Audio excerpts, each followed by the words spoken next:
Productivity. Gladiator. I'm Brian Nelson Palmer, and on this show, I dive into personal, practical productivity skills. And in this episode, we're finding out what's your productivity animal. I've been so excited about this. I found out there's a little quiz that I'm going to give you the link to. I found out I'm a soaring eagle. What on earth does that mean? Chris is here, and we're going to find out what yours is, and we'll dive in. Before I do, I'm going to get the link to this little quiz is going to be in the episode notes of this episode. So right now, before you listen, if you want to find out what your animal is, so when Chris tells us about all this, pause the episode right now and jump in there and take the quiz. I've got the link for you right there so you can find out what your productivity animal is. With me on the show today is Chris Croft. He's an author and a speaker on productivity and happiness. Chris, thanks so much for being here with me. Well, thank you for having me. It's great. Great. I love it. I love talking about my animals in particular. So yeah, thank you for having me, Brian. So for people who aren't familiar with you, you talk about productivity and happiness. Share a little bit about you and your background on this topic. And then, of course, where do these animals come from? Yeah, well, I started out as an engineer. I don't know. At school, I didn't have very good memory, but I could do maths. So I sort of went into engineering. I was not a very good engineer, though. Too much detail. I went into management. And I was quite a good manager, but I didn't enjoy it. I had to do horrible things to people and stress. And I just thought, I don't want to do this my whole life. Yeah. And then I escaped out into being a university lecturer and then a freelance trainer. And training is what I love doing. It's great. I've mostly been teaching time management and project management, so real efficiency stuff. But I keep coming back to the idea of happiness as well, because what's the point of time management if it doesn't make you happy? And that's what first got me started thinking about these animals, actually, because I was very efficient and organized, but not achieving very much. And I first started thinking about this, actually, when I was playing in a band. I play the saxophone quite badly. Nice. Anyway, I play the drums. All right, I got you. I was in this really loud rock band with sax added. And all the other people. Saxophone and loud rock bands don't always go together. Okay. Well, yeah, but Bruce Springsteen, he well, fair. Obviously, Clarence Clemens no longer with us, unfortunately. What a god he was. But there's the occasion you get it, but not very often. You're right. Okay.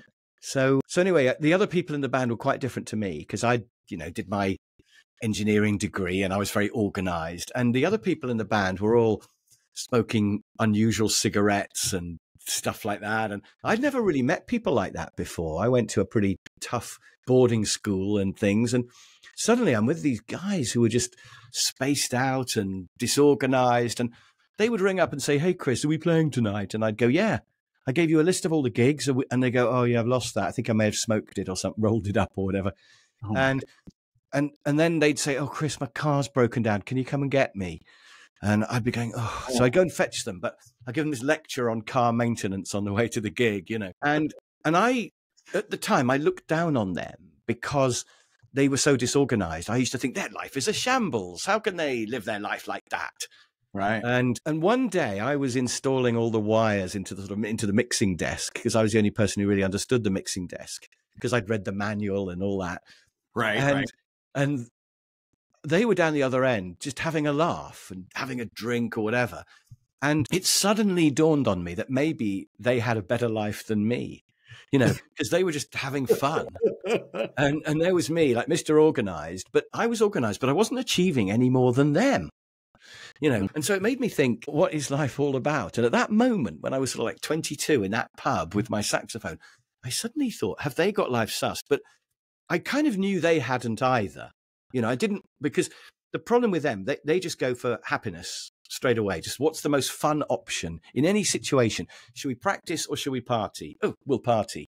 Yeah. And yet they complained that the band wasn't famous and why weren't they on TV and things. And of course, until you get a grip and record an album and market it, you're not going to be famous. So I was thinking their style of life is not sustainable. You can do it for a few years, but at some point it's going to bug you that you're not making progress, you're not achieving stuff. And so I started thinking that maybe the whole point of life is to somehow achieve, but also enjoy yourself.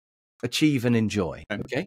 And by the way, while we're on that, I've got a theory that the meaning of life, might as well do the meaning of life, shall we? We're diving in. Yeah, we're diving in. I've got a productivity animals. Shoot, we're going right to the meaning of life. Okay. Well, we're going to come to the animals because they were kangaroos and I was a greyhound, but I'll explain why in a minute. Okay. So I'm just going to draw the meaning of life over here. And I think the meaning of life is to enjoy yourself as much as you can, but also to achieve stuff. And in a way, you could say enjoyment is about the present and achieving is about the future. Okay. So you might have to do stuff you don't want to do right now in order to achieve later, like studying, taking exams and stuff. So you want to get the most out of the present, which would be enjoy. And by the way, I think I'm doing both at the moment, talking to you. It's great because I'm really enjoying it. But also we're recording this podcast, which will give me a feeling of achievement and perhaps have an effect on the people who see it and things. Yeah. So you can do both. Yeah. But some people just do a lot of enjoyment. They never achieve anything. And some people achieve stuff, but they forget to enjoy themselves. And that's another one of my animals I'll come to. And then, but the other dimension on this chart is home and work. Okay. So I think quite a lot of people's plan is to enjoy themselves at home. By home, I just mean outside of work, really. Okay. Enjoy themselves at home and then achieve stuff at work. And that's their plan. And sometimes they don't do particularly well at either, by the way. Like some people don't even enjoy their home life. They've got a wife or a husband who they don't really like, or, or they I don't know, they just don't seem to enjoy their life much. And then there's other people who they actually don't achieve that much at work. They just turn up and do the minimum or whatever, which I don't think is a good plan. Okay. But most of us vaguely kind of want to do those two things, I think. But clearly, you know what I'm going to say, which it'd be quite a good idea to enjoy your work as well. If you could find a job that you enjoy, wouldn't that be good? Yeah. And also, I think achieve some things outside of work, because you don't want your only achievement to be at work. Because when they suddenly lay you off one day, and after 30 years of loyal service, not that I'm bitter, you sort of think, is that it? All I've done is, increase the sales in Minnesota by 3%. And that's the sum of my life or whatever. Right. Often your work goals feel a bit trivial. Nothing wrong with Minnesota, by the way. It's the first place I thought of. But you can see that achieving at work's not enough. You want to achieve some stuff in your personal life as well. Write that children's book and upload it to Amazon or whatever it might be that you want to do. So by achievement, I don't mean being famous. I mean doing things that you'll feel proud of, that you feel good about. And it might be, making your own dining table, or it might be playing in a band, just playing in a bar, enjoying yourself, and a few people know the words or something. So we're not talking about being famous, because actually I think being famous may not make you happy, but that's a whole other subject I don't know the answer to. Yeah. So anyway, I was starting to think about enjoy and achieve particularly. And so on my animals chart that I'm going to show you here, I've got inputs and outputs. And if you're tuning in, I know he sounds like he's disappearing from the mic a little bit, and what's happening is he's turning around the video. He also, if you want to watch the video, he's got a board behind him that he's starting to describe this stuff. So if you're listening, we'll describe it for you, and if you're watching, you'll see what he's writing on the board behind him. So this is fascinating. Keep going, Chris. If you're watching, you'll see that he looks a little bit like Brad Pitt, like a sort of even more intelligent version of Brad Pitt. You clearly need to watch the video. If you haven't seen this man write, it's a beautiful thing. Well, this black pen I'm going to use next, it's my favorite. It's really good. You get loads of ink, but it does make a slight squeaky sound. But at least people who are on audio only will know that I'm writing. So that's good. Fair enough. Yeah, we'll describe it, won't we, as we go along. So if you haven't got video, it's fine. It'll make sense. Describe the squeaky. Yeah. So we've got these outputs. And the outputs are to enjoy yourself, but also to achieve. Sure.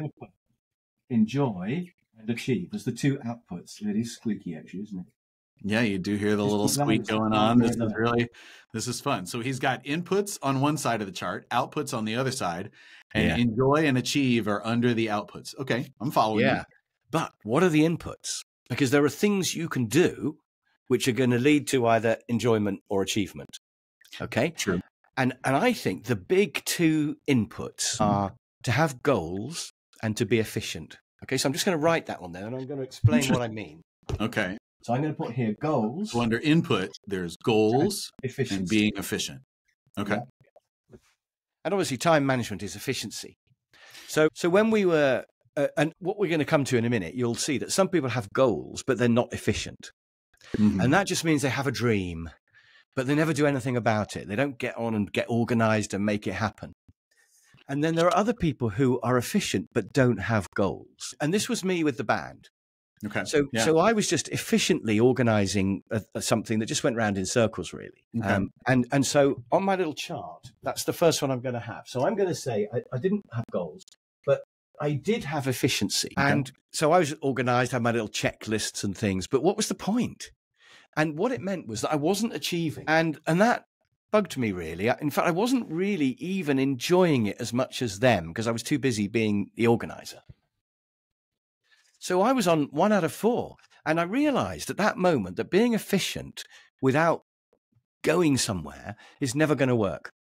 And I thought, what animal shall I call that? And I've decided on the greyhound for that one. Okay. We have a greyhound racing track near where I live. Do you have greyhound racing in the States, or is that an English thing? We sure do. I was saying, if you're coming to us, if they don't know, you're over in the UK. Yeah. You'll have noticed that.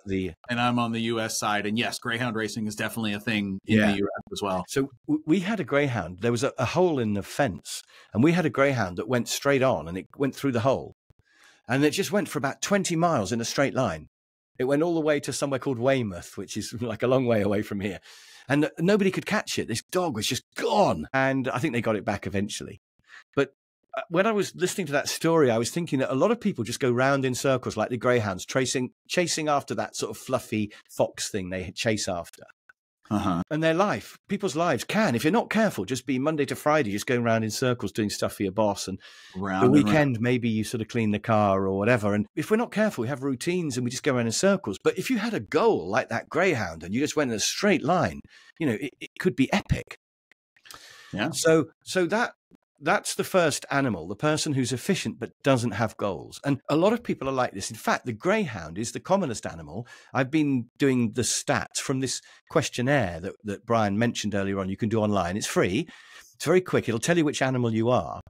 And 38% of people are greyhounds. So a third of the people who do that test are greyhounds, which is really interesting. And that's because nobody's told them about the fact that you can have goals. And if you set goals, it'll change your life. And I don't know whether you've done many podcasts on goals, Brian, but goals are just huge, aren't they? Would you agree? It's a big part of it, Chris. It's goals. And what I love, it's so funny. I also have a workshop that I teach on life balance and what is included in life balance. And I love the overlap that you and I have is very similar in that you describe it as efficiency and goals. And I talk about the goals and the journey as being the two pieces that you need. Because if you have one without the other, you've got to embark on the journey. Otherwise, you're just a dreamer, aren't you? Yeah, we're totally. Oh my gosh, I'm sitting here and I'm just nodding, going, yes, totally. Greyhound would not be a good life forever and ever. And I think it's also possible that you might go in and out of greyhound status, and then people have midlife crises and they suddenly realize they've been a greyhound for 10 years. Yes, with efficiency and no goals, and they're like, what am I doing? What have I done with my life? So if you're having one of those moments, like it's an amazing wake up call. And going faster and faster doesn't help because you just go around in a circle faster. It's faster in the same circle. Yeah. In fact, you have less time probably to think as you go really fast in a circle. Totally. So yeah, we totally agree on that. And by the way, mustn't spend ages on goals, but just a little thing that I've been thinking about with goals that I hope you like is, why does having goals, and preferably writing them down, make them much more likely to happen? And I think there are two reasons: direction and speed. If you set a goal, it's a bit like putting a destination into your GPS. You will get there. Every day you make little decisions and your mind will take you a little bit towards that goal. Sure. And in fact, it's very like a GPS, because sometimes you take a wrong turning or there's a road blocked, but it doesn't matter because the next turning will be right. And if you miss a turning, your GPS recalculates and it says your journey will take 2 minutes longer. It's usually nothing. If you miss a turning, it doesn't matter. So as you go through life, you'll not always follow the GPS and you'll make mistakes, etc. But you will get there. Whereas if you don't have GPS set, you'll just drive at random and you'll end up in a swamp in Alabama or somewhere. And maybe you didn't want to go there. Although I Right. actually do want to visit Alabama because I've got a feeling the food's going to be great. But that's another Oh my subject. gosh. Yes. If you know Yeah. a good swamp in Alabama, It's one of the send Chris states I a message. haven't been to. I've been to New Orleans, and food was Yeah. interesting there. But anyway, and Missouri. Oh, the food was good in Missouri. Oh Yeah, man. they had a thing like, was it called a barbecue restaurant or something? And you went in Uh-huh. there and you just had a big pile of meat. It was so good. Oh, Phenomenal, right? All right. the fried Chris, chicken. so Anyway, listen, we so were talking about if you got that thing yeah, in Alabama, that spot in Alabama better have a pile of meat. Now we yeah, know this. exactly. Better have a pile of Here meat, you go. alligator Okay. stew or something. So, Uh-huh. so that direction is one thing, but also if you Yeah. have goals, you'll go faster because you'll be more disciplined and more assertive. And all your time wasters come from either you know, flicking through Instagram or something, or they come from other people hijacking your time to achieve their goals instead of yours. And so to go faster, you have to be more disciplined, and that comes from having goals to focus on. And you have Sure. to be more assertive about other people, and that comes from having goals, because I haven't got time to do that because I want to do this. So Yeah. goals make you more disciplined and more assertive, and therefore you go faster in the right direction. So Sure. anyway, for all these reasons, goals really, really work. And the Okay. poor old greyhounds have just never been told about goals, probably because they don't teach you that at school, do they? I mean, it's like a kind of secret that you and I have discovered. And my list of goals, I mean, when I wrote them down, they all happened within a couple of years. They happened. I couldn't believe it. So I did another list, and that one happened. I'm on my third list now, and it's big. You know, once you Man. discover that whatever you write down is going to happen, I mean, you can write some big Listen, things down. And Chris, if we're in, I do a similar thing. I started a year in review practice about 3-4 years ago. And I have every year at the end of the year, I do an assessment. And I've got a podcast episode on this if you're curious about it, because I publish I do my self-assessment, and then I put it on social media. If you're Wow, friends with put me, it I out put it public. on social Cool. media. Because now, and not only that, it's public, but what's also been amazing is in that goal, I talk about what went well, what didn't go well, what was frustrating, what were the things I said I was going to do, and I'm reporting out now. Last year, I said I was going to do this. How did it go? And then this year, here are my intentions, and I'm going to do this and this. And then the next year, I do the same thing, and I report on the last year. Well, that's and really disciplined. What you're talking about, that goals thing, Yeah. man, that's been a very powerful thing because like you said, direction. Every year I am course correcting and looking at the direction and going, all right, I want a little more of this. I want to change this, but it's about your whole life. It's not, you talked about home and work, achieve and enjoy. You got to do assessment on both. It's not just one or just the other. And people say, is it okay to change my goals? Yeah. Every year you should be readjusting, because every year you realize that one's not so good after all. And this is more interesting. You've discovered something else. So absolutely, all the time you climb one mountain, you see another one, then a bigger one perhaps, or a different one. So yeah, absolutely. You should always be adjusting and adding to your goals and finding what other people's are. So maybe you can pinch a few ideas from them for goals you can have and things. Nice. So anyway, I will be quicker on the other animals, but that's the greyhound. Okay. That's the greyhound. And if and all they have to do is add goals. Because they've done the difficult part. They're already efficient. They've just got to add their goals. But without goals, you won't achieve anything. And you probably won't have that much fun either. But that takes me to my second animal, which is the kangaroo. So we got the first line was the greyhound. And the greyhound it has goals. It does not have goals, but is efficient. Yeah. And it does not necessarily enjoy life, and you don't necessarily achieve anything. So now I don't know whether we can give out a sheet with all these on, but you can also, if you go to my website, you'll be able to find a little table of all the animals. And if you do the questionnaire, it'll tell you all about the pros and cons of your particular animal. Anyway, I was going to say, I hope you've already taken the quiz to find out. We haven't gotten to your animal yet, but it's coming. So I hope you took the quiz already. So go ahead. Yeah, Chris, the kangaroo. So the kangaroo is really the other people in the band, because what they were doing is they didn't have goals really, and they were definitely not efficient, but they were enjoying themselves. They weren't achieving anything. So they only get one tick as well. Whereas the greyhound just had a tick on efficiency. These ones have a tick on enjoyment. But as we said at the beginning, it's probably not sustainable over a long period to keep just being a kangaroo. You know, you can do it in your 20s. I would recommend doing it in your 20s. But at some point, you have to get a grip and decide, what am I going to do with my life? But Chris, you actually, and I are about helping people, and we just told everybody in their 20s to go be pot smoking band members. I love that this well, I'm is not what sure about we've the got pot to side of do. things, but I think it's okay to have a bit of fun before, because actually Yeah. you're learning while you're having fun, and you're deciding what you like doing and what you don't like doing, Yeah. and because I know some very serious people in their early 20s, and I'm thinking, That's true. and they go, I want to run a company, I want to be rich and successful, and I'm thinking, but you don't even know what the options are yet, really. So Mm-hmm. maybe to fool around and have a bit of fun is an option, but probably It's without not too many drugs, because they're bad for your brain, and your brain is your most valuable tool you've got in life, isn't it? So That's so but true. anyway, When you finally come out of your 20s and you're ready to be in your 30s, if all you did was a lot of drugs, then you're never going to be able to climb on top of that mountain you want to no. climb, because your biggest muscle that you need to do that is now yes, the long-term implications At the of very it, while least, it's you've certainly just enjoyable wasted at 10 the years. time. So, Yeah. yeah. But I would recommend, for example, traveling and going to somewhere like India, just to see, and it'll just broaden your mind. You'll have ideas, all Enjoy. that sort of stuff Yep. in your 20s for sure. So Absolutely. anyway, that's the kangaroo. And I know a few people who are kangaroos, and in a way, I envy the way they can just party with no thought of tomorrow. But it's not sustainable. And in the end, it bugs them because they're not achieving. They're enjoying, but they're not achieving, and that bugs them. But if they're going to achieve, then they're going to have goals and be efficient, because you can't achieve without knowing what you're trying to achieve and without being reasonably efficient as well. And Okay. you may say, well, some kangaroos could live their whole life like that. But all the ones I know are actually a bit annoyed that they haven't achieved anything. Like the people I know in bands, they always want the band to be famous. Why are we not successful? And I'm thinking, well, it's pretty obvious. It does bug them. Everyone wants to achieve something. I think it's built into us to have a need to achieve. So going back to me as the greyhound, I realized that I wasn't achieving anything. And I decided that efficiency wasn't enough, but I had to be going somewhere, like the greyhound going in a straight line. Yeah. So I got some.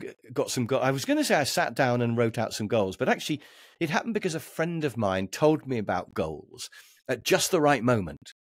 And I thought, that's why I'm going round in circles. So it was I was probably mid-20s. So I'm going to put a tick on goals. And I was already very efficient and organized. I was just that sort of person. And it was pretty good. I started to achieve quite a lot of things. And my goal was, at the time, I decided to be a senior manager. I was actually working for a helicopter company. And I knew that the directors all had big cars. I still am into cars, actually. And I just thought, I'd like a car like that.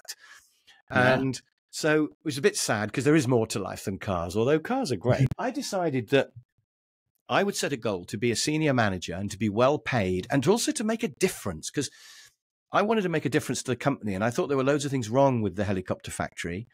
And I thought if I was a senior manager, I could get a lot of it sorted out. I was wrong about that, by the way, because, as you get more senior in a company, you affect a wider area, but you affect it less. So instead of 100% of one person yourself, you have 1% effect on 100 people, and it's still the same. I felt.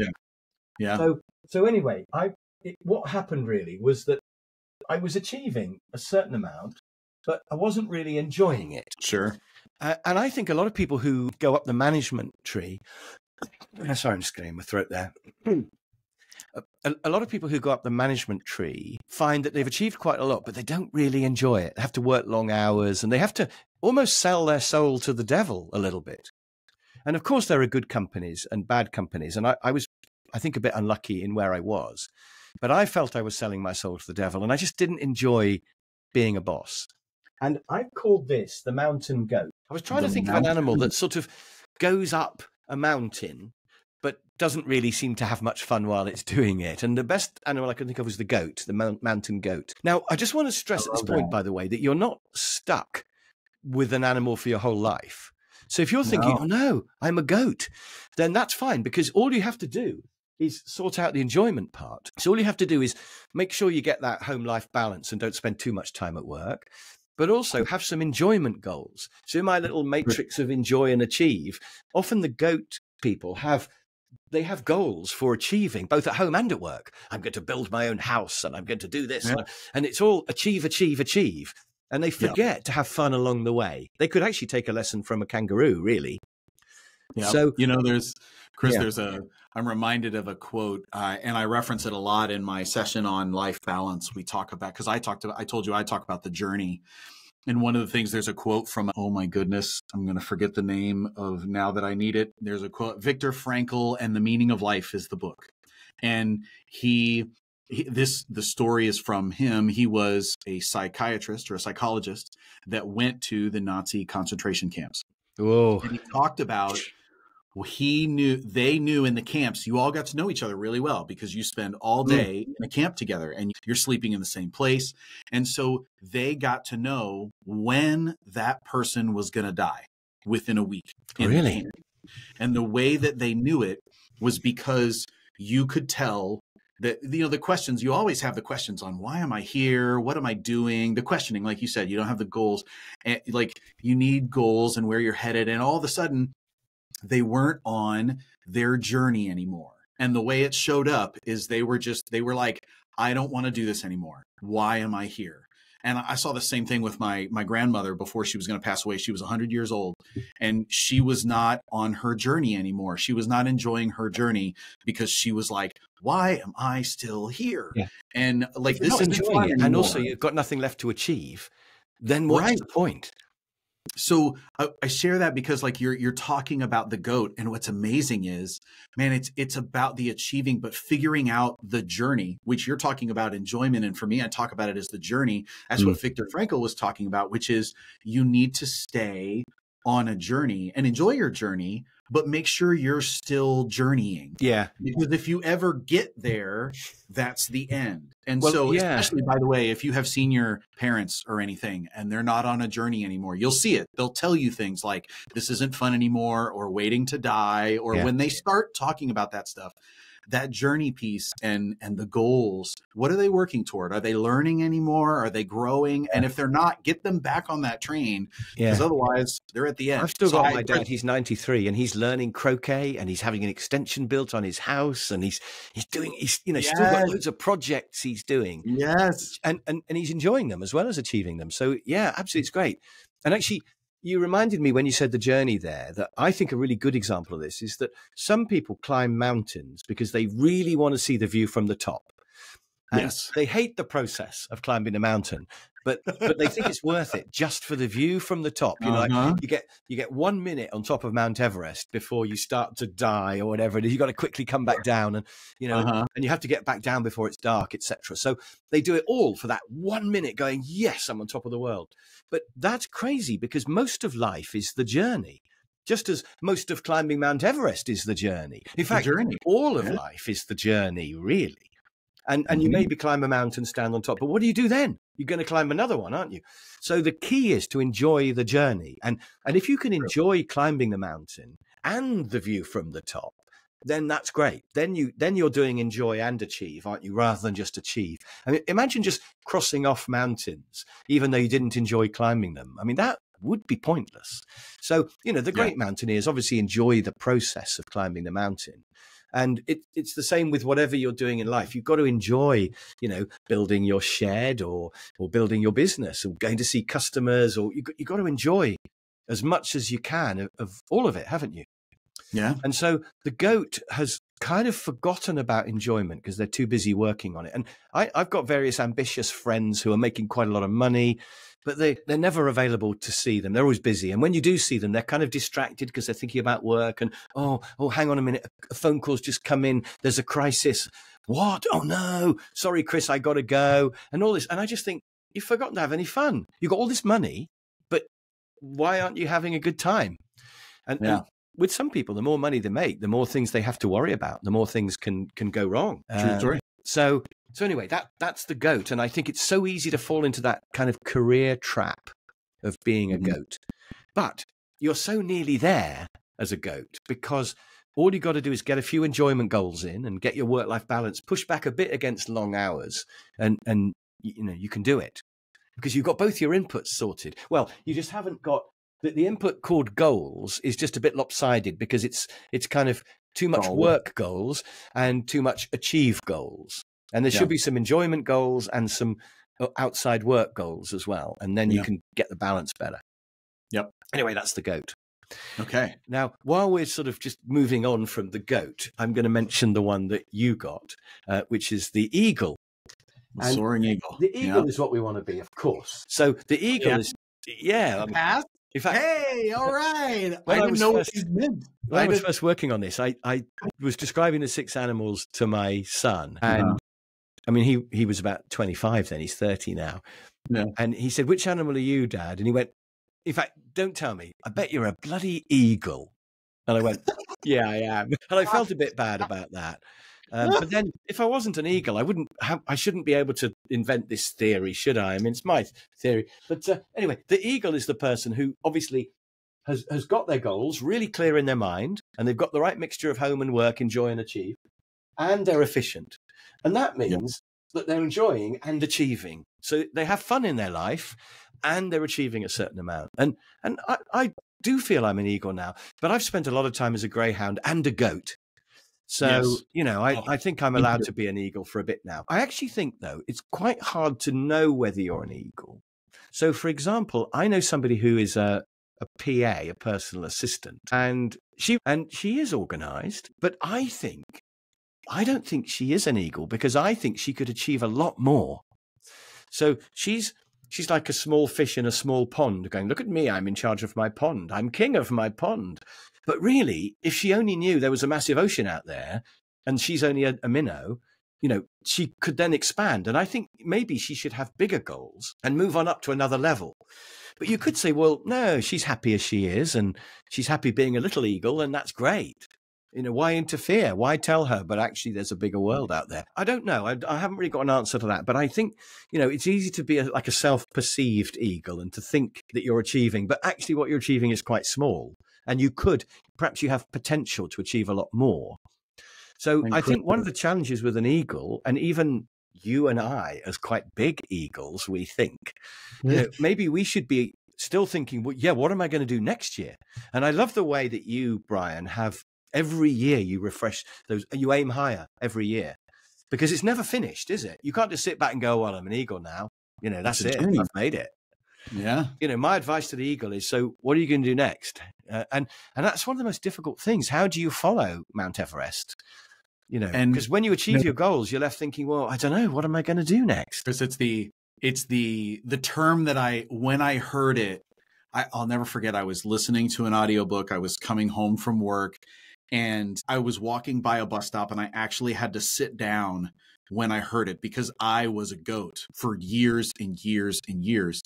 And I was reading this book and I can't remember where it came from, which kills me right now. But the term was hedonic treadmill. Oh, yeah, the hedonic treadmill, where you're always trying for the next thing and the next thing and the next thing. And you don't celebrate where you got to because you're always on to the next. So as soon as you achieve, like I'm going to run a marathon and then you run a marathon and immediately as soon as the marathon is over, you're contemplating the next marathon or at work. It's the same thing. And so it's a hedonic treadmill in that it never stops. You get your fancy car and within a few weeks you're used to it. It's just the car and then you want another car, etc.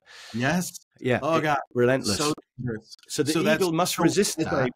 But I do think you want to keep stretching yourself a little bit and doing things that are going to develop you, but probably not just financial things like cars. And I think eagles, if they're not careful, they don't spend enough time with their friends because they're too busy achieving. So that was the eagle. We've got 2 more animals to look at. And the next animal I want to talk about is the koala. So the koala is the person. Do you remember when we started, I was saying you can have goals but be inefficient, or you can be efficient but not have goals. Right. So the koala is the person who has goals but is inefficient. Now, we haven't had that combination at all yet, have we? We've not talked about people who've got goals, but they just don't do anything about them for whatever reason. And I think there are people in life who are kind of dreamers. Sometimes people in bands are like that as well, actually. So they have this dream of, being on stage with Bruce Springsteen or something like that. But they just never do anything about it. Maybe the goals are too big and scary. and they don't realize that you can just make a small start towards it. Maybe they keep just putting it off. Sometimes they're a bit negative as well. So they have this dream, but they also go, but of course it'll never happen to me. It's hard. It's not even worth trying to do it, really. Or sometimes they have to let go of something that they've got to take a risk. And the reason I called it a koala, because I was imagining them hugging onto a tree, and they've got quite a good view, and they can see where they'd like to be. Oh, I wish I was over there on that other lovely green tree over there. But they can't let go of the tree they're on. Not like the eagle, who can soar above everywhere and go wherever they want. But the koala is thinking, oh, I wish I was over there, but I can't let go of this. So maybe they've got a job that they've settled for, and it's okay. It's sort of quite well paid, and you need the money, and they don't want to take the risk of chucking that in and setting up their own business, let's say. So I think koalas are often nice people, and they're often introvert thinkers, perhaps, and they just need to take the plunge and get an efficient plan of how they're going to do it. Perhaps it's more project management than time management that they need. So they need a plan in steps of how they're going to get there. But nevertheless, they need that. They need to execute the plan rather than just have a dream. So the result of the koalas is, and it's such a shame because they've got those dreams and all they have to do is start. But starting can be scary. So that's the koala. Chris, and I'm thinking of two different koalas, right? On the one hand, you've got the koala who's like a member of a band who has these goals and then never goes anywhere. That's one sort of koala, or that kind of thing, where they have goals and then nothing happens.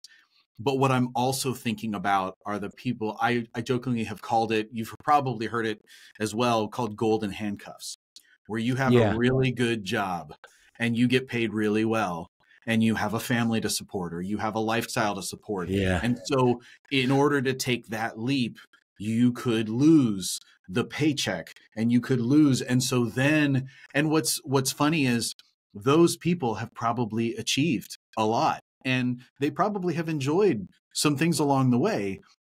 So the koala, the way we're talking about a koala almost sounds like a failure. And I think it's important to note that koalas, like golden handcuffs, doesn't mean you are a failure. It actually means it's a really good thing. So now how do you push yourself? So they could have been a goat or an eagle in the past, but now they're at a point where the next step is just a dream, and they're not doing it for some reason. And sometimes maybe that's just maybe you need to let go of, the koala. Let's go with the koala metaphor. You're holding on to that tree with your arms and your legs.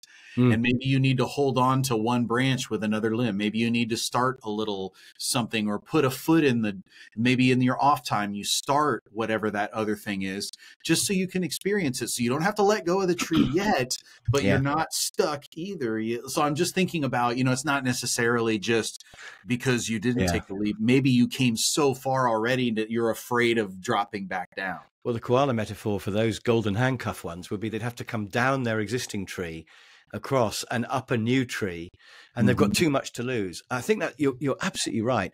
I went to a university reunion recently. Now, I went to Cambridge University. I don't know how I got in, but anyway, I did.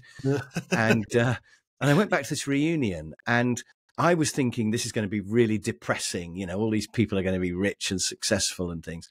And I got there, and there's a Ferrari in the car park, and I thought, I knew it,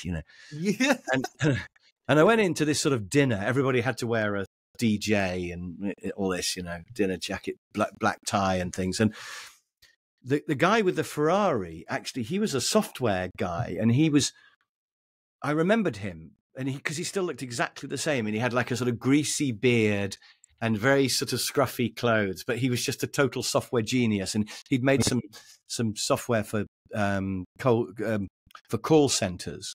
And he'd made millions. And that was great. I was pleased for him. But everyone else there, they were all doctors and lawyers and accountants who were sort of like senior partners in consultancies and things. And they were all making quite a lot of money, not millions, but, like good pay. But they all had golden handshakes. And they were all pretty much all unhappy. And they all said, well, I've ended up in this quite well-paid job, but it's it's boring and it's stressful and I don't really like it. And I never have any time at home. I don't even take my holidays. And they'd all become koalas, really. But it was really interesting because, as you say, they can be well paid and successful, but they had dreams which were never going to happen because they didn't have the time, and they couldn't also take the risk of leaving their well paid jobs. And they all thought I was some crazy sort of bohemian hippie because I was just doing training courses and talks and writing books and having ideas, And I thought I wouldn't swap places with them. So the koala is the one with the dreams. I originally called them a frustrated dreamer. And I think it's quite sad to go through life as a frustrated dreamer. It's almost better not to have a dream, because at least then you're not beating yourself up because you're not achieving it. And that takes me to my final animal, which is the tortoise. Okay. And the tortoise is the person who, and is also not efficient. And therefore, they don't achieve anything and they don't enjoy themselves. And these are the people who, originally I was calling them the dissatisfied plodder. And there are people who plod through life and they're just unhappy. And they just go, well, what can you do? Because, that's what life's like. And, I'll just have to carry on doing this job that I hate. And, but what can you do? And quite possibly they have all sorts of potential. If only somebody told them and said, look, you can do more than this. I'll show you how, and a life coach could probably blow their mind. But the thing about the tortoise is they don't look up. They can't even see the eagle. They don't look up and realize, oh my God, there's a mountain there. So they're just plodding along through the grass thinking, well, just have to eat grass again today, and I think it's really sad because there's a whole lot of potential they probably could have. So I think I would start probably with goals. But of course, the tortoise is going to say, well, what's the point? I can never achieve those. So you'd have to start in small steps, with a little bit of goals and a little bit of achievement. And then once they achieve that bit, they can then think, whoa, what's my next goal going to be? And what do I have to do to get that? And they'll get more efficient and have more goals and get more efficient, have more goals. And they could work their way up. So if you're living your life as a tortoise at the moment, you don't have to, get some goals and be a koala, or get a bit more organized and be a greyhound. And once you've got both your goals, then you can do it. And all you have to do is make sure that you don't forget to have fun and become a goat, so you can go up that ladder to be the eagle, you can do it. Sure. You absolutely can. I think the one dead end I wouldn't go down if I was a tortoise is just to take up hedonism, to take up drink or drugs or excessive food or whatever it might be. But, and just to have short-term fun. I mean, you could argue that's better than tortoise, but the trouble is that's a dead end, which won't get you anywhere because you don't have goals. Yeah. So that's the final, the sixth combination is the tortoise. Now, you might be looking at these and thinking, well, hang on a minute. If there's 2 inputs and 2 outputs, that gives me 16 possible animals, not just 6. But the other 10 animals are impossible. So, you can't achieve without goals and you can't achieve without efficiency. So although those combinations are just gone, you can enjoy yourself without goals and efficiency because you can be the hedonist, the koala, the kangaroo. But if you think about all and I've put a blog post on my website, chriscroft.com, which explains why you can't have the other 10 animals. There are only 6 combinations that are possible. So we're all doing one of those 6 combinations. And like we said, even if you can make it to eagle, after a while, you may then think, but I've got a bigger goal than that now. And you go back to being a koala, perhaps. And you can absolutely swap between the animals. But the good news about all of this is that it's not that difficult to get some goals sorted. It just takes a bit of imagination, a bit of perhaps courage to say, I'm going to do this. And then it's not that difficult to get organized. I mean, get my time management course from Udemy for $10 or whatever, or a book on time management. But it's only making some lists, and having a calendar where you make a note, write everything down. Make sure you don't forget anything. Try to overcome procrastination by some sort of technique that works for you, maybe blocking time in your diary or promising things to other people so you have to do them, or maybe starting the day with the toughest job first. Swallowing the frog, it's sometimes called, to bring another animal into this. Frog first. Oh, I just talked about this on another episode, which was such a funny moment. Oh, yes, absolutely. Learning these time management's a well-known, well-trodden path, isn't it? And but it's so important because your life is only time, and every day slips by, and when you get, I'm older than you, I'm pretty sure, Brian, but when you get to older than about 55, then at that point you've only got 800 weekends left. 800 weekends, that's all. 800 weeks. And you can do the maths on what age you are and how long you've got, and you might have 2,000. But remember that you don't know, because anything could happen even next week. Especially driving is quite dangerous, etc. You just don't know.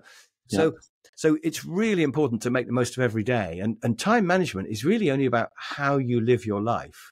But then you've got to add goals on, because which direction are you going to go with that? So I think those are the two inputs, really.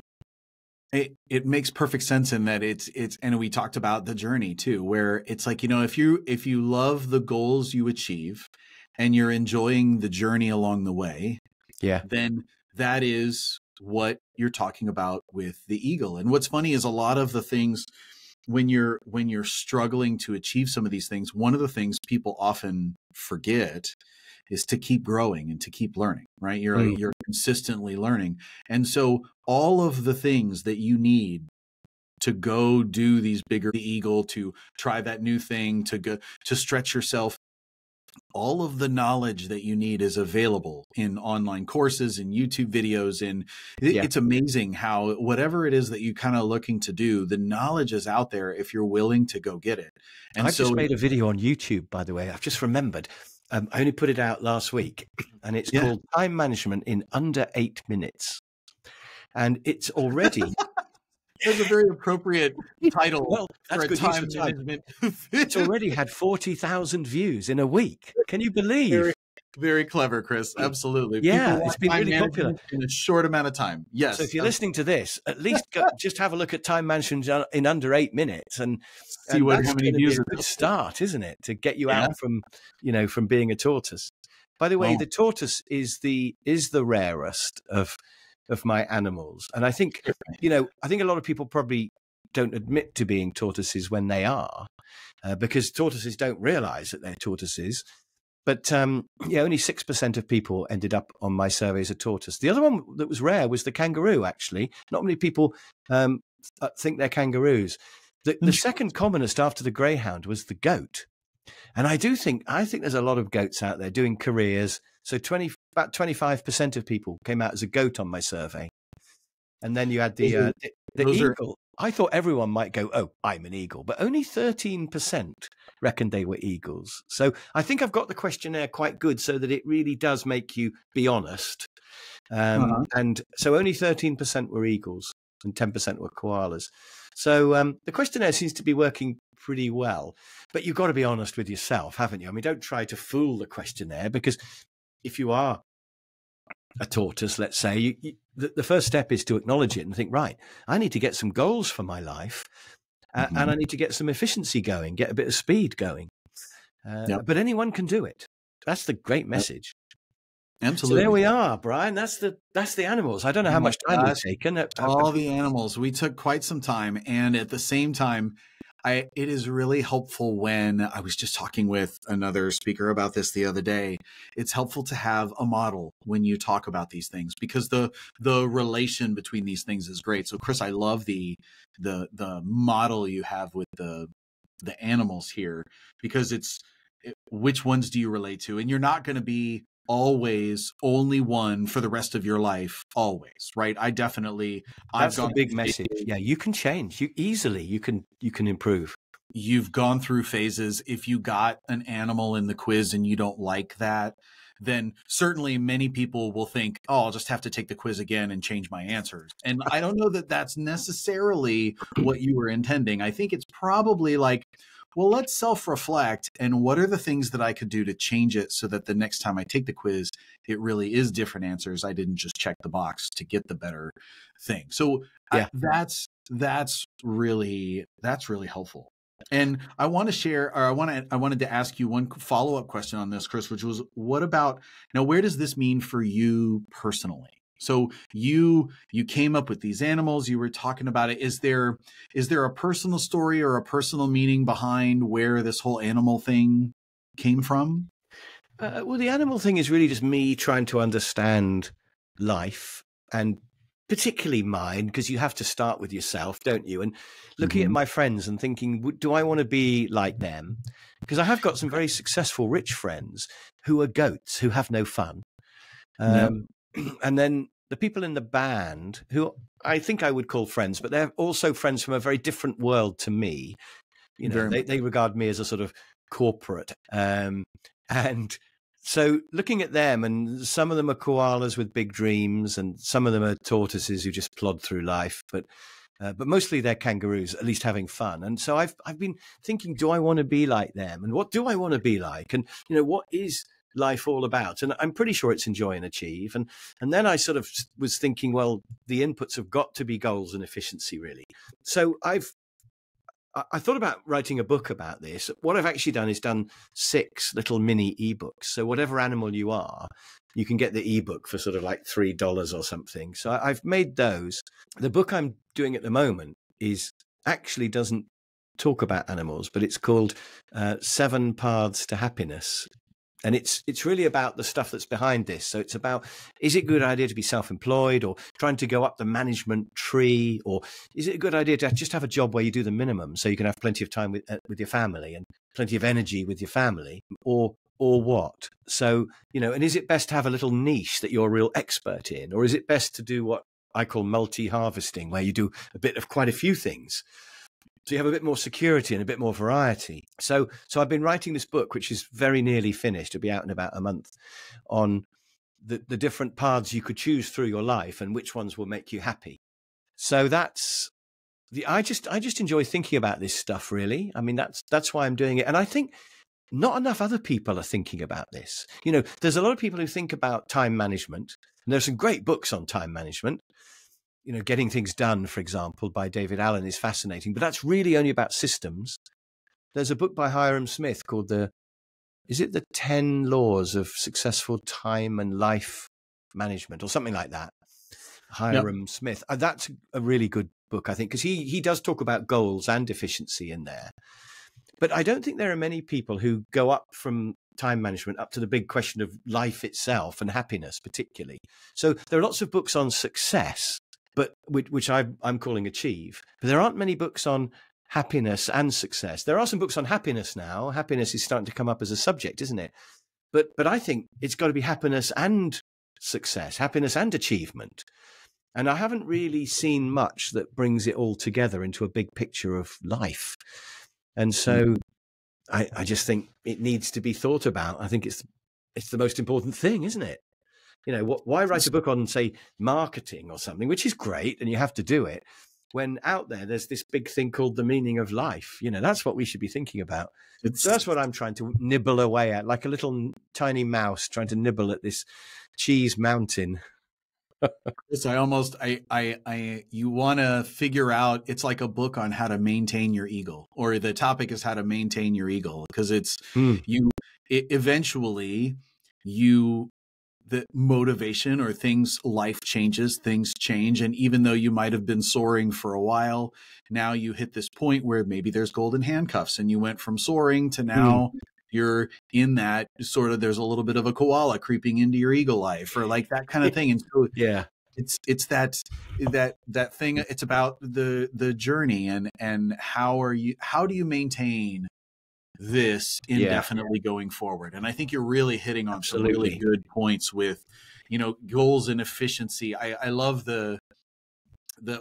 so you and I, clearly we could talk about this for hours, and we won't put you through this listening to us, Chris and I, just nerd out on this topic, because my God, we definitely could. But Chris, I want to bring it to a close. And what I want to do is I want to say, here's what I love. I love that you've pondered your mouse self. You've taken your mouse self and you've pondered this into a model that helps people reflect, because oftentimes many people need to hear this 40 to 50 times in different ways before it might have the effect. Timing is a thing. Maybe all the stuff that Chris and I talked about today are things that you've probably heard in different formats, in different ways, sometime in your life up to now.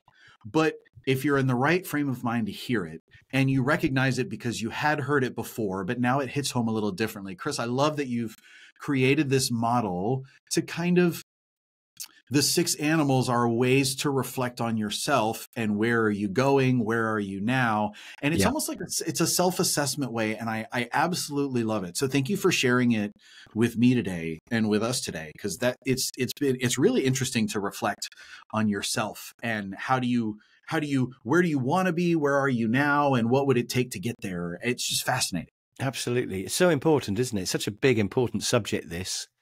I mean, there might be another animal I haven't thought of, but the fact that it's based on these 2 inputs and 2 outputs means that there can't be any more combinations. So I think, absolutely. If it helps one person, it's worth doing.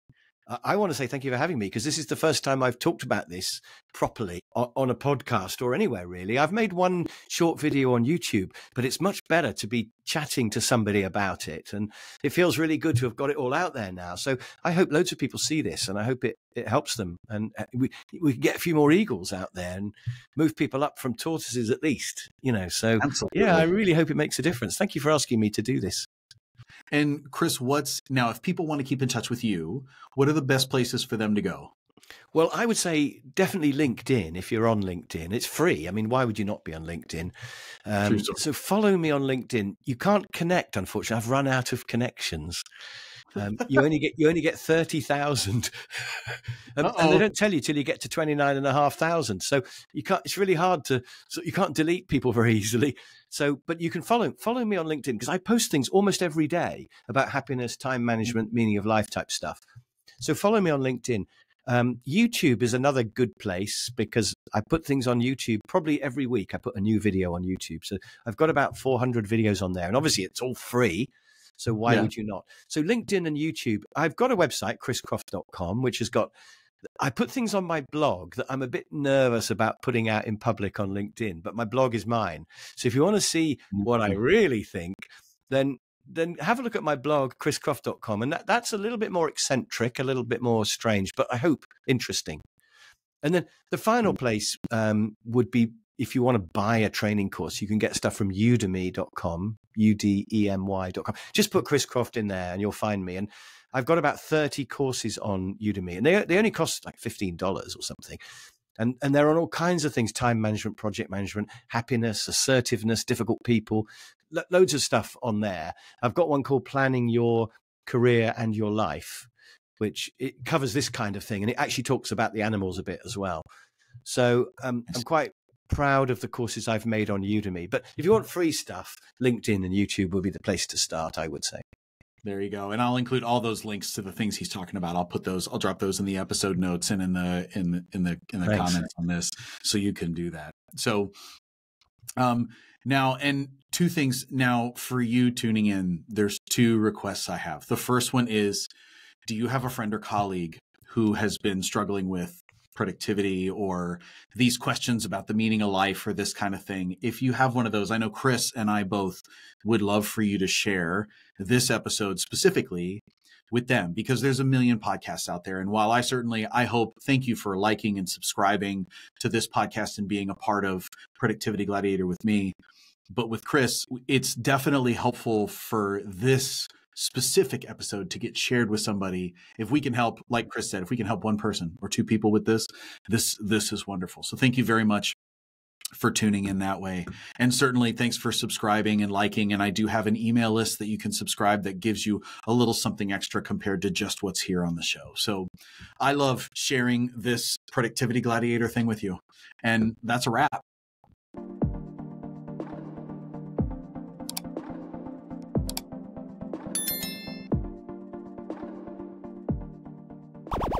Productivity.